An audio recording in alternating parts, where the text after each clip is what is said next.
Is into the financial year, and the national government can now begin implementing the 2018-2019 3 trillion shilling budget. Some counties are still operating under the 2017-2018 financial year. This is because the failure to approve the spending plans within the time frame required. Mwangi reports on what this means for county spending and why Kisumu banned the midnight oil to approve the critical document.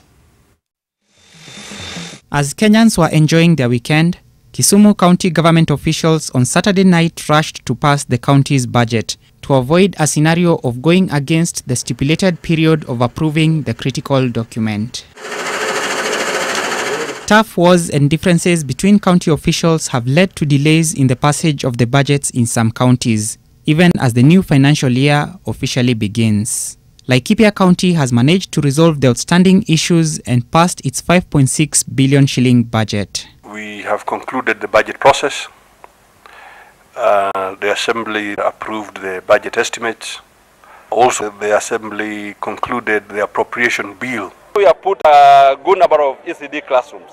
When we realize that some of our children in this county, which should be a thing of the past, are still schooling under trees. Pesa za enterprise fund tuliweza kwanza kuondoa, maana bajeti ambayo inaisha sasa tumewapea zaidi ya milioni 50 ambayo hata sasa hazijapeanwa. In Kericho County, the members of County Assembly approved the budget 2 weeks ago, but the executive is not satisfied with the document as it is currently, a situation which has led to a stalemate. In Nakuru, the governor and MCAs have differed over the establishment of a 2 billion shilling ward development kitty, with the governor failing to append his signature to allow the establishment of the fund.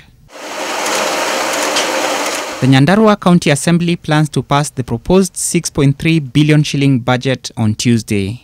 Should the budgets fail to be passed in the short term, county operations risk grinding to a halt. Mwangi,